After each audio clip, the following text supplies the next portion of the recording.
Kalau lo denger judul video ini, mungkin pikiran pertama lo adalah, ini pasti clickbait, pasti trik jualan kelas MLM atau promo trading abal-abal. Wajar lo mikir gitu, bosku. Di zaman sekarang, janji untung 10 kali lipat dalam sehari itu seringnya keluar dari mulut penipu berseragam rapi. Tapi coba lo turun ke jalan, ngobrol sama abang tukang gorengan atau es teh manis di pinggiran.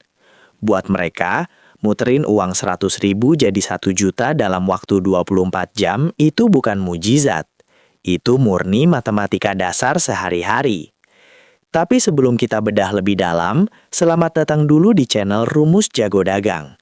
Tempatnya lo belajar bisnis pakai logika, bukan cuma modal nekat atau motivasi kosong.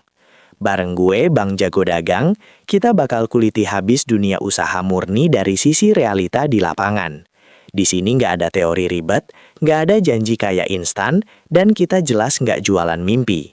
Kita bahas bisnis apa adanya, biar lo bisa jalanin usaha dengan lebih tenang, terarah, dan tetap cuan jangka panjang. Kebanyakan orang kantoran yang mau mulai usaha sering ngerasa minder kalau modalnya cuma cepek.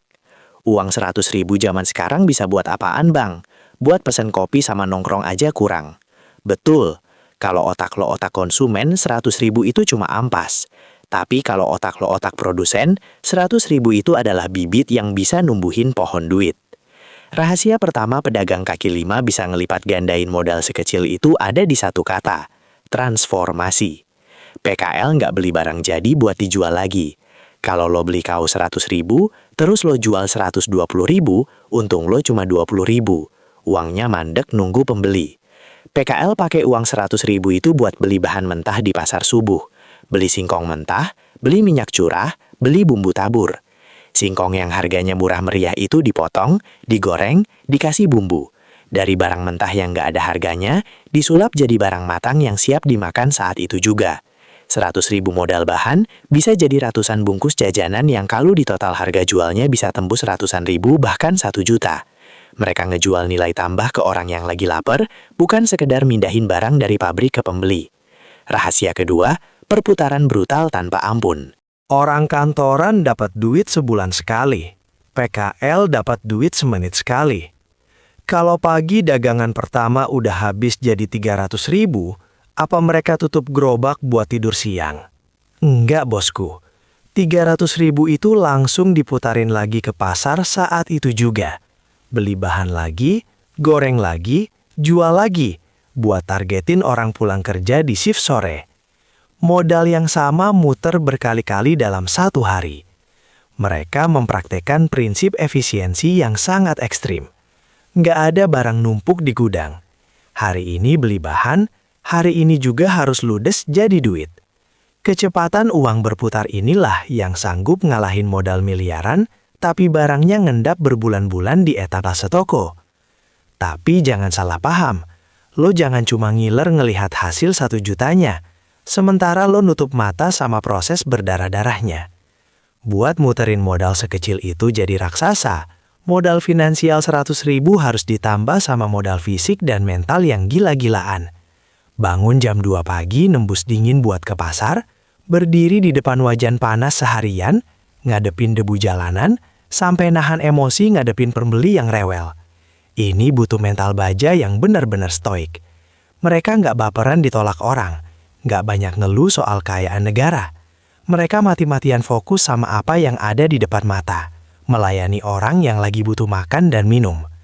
Dan ini puncaknya, bagian paling penting yang bikin gerobak mereka bisa berubah jadi ruko di kemudian hari. Begitu malam hari mereka ngitung duit dan ngelihat ada uang 1 juta di laci gerobak, mereka nggak langsung foya-foya. Mereka nggak langsung mikir buat kredit motor baru biar kelihatan sukses. Mereka tahu persis cara misahin mana uang untuk modal besak, mana uang untuk operasional hidup, dan mana untung bersih yang harus ditahan.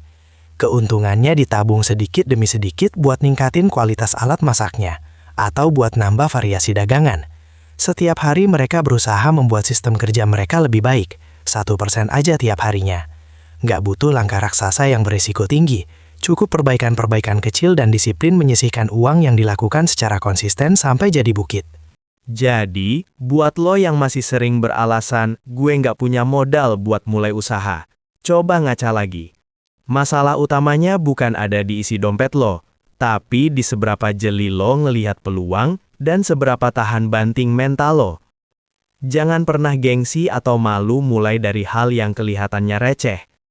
Uang 100.000 di tangan orang yang tangguh, yang mau repot dan paham cara kerja arus kas, jauh lebih mematikan dan berbahaya daripada modal 100 juta di tangan orang yang cuma jago ngeracik rencana di atas kertas. Kalau lo ngerasa obrolan kita hari ini nampol dan ngebuka mata lo soal betapa buasnya realita bisnis jalanan, pastiin lo klik tombol subscribe dan nyalain loncengnya. Kita bakal terus bongkar rahasia dapur bisnis yang gak pernah diajarin di sekolahan manapun.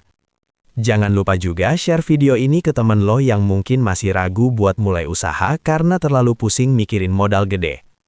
Gue Bang Jago Dagang, sampai ketemu di video selanjutnya. Tetap waras dan jaga terus arus kas lo bosku.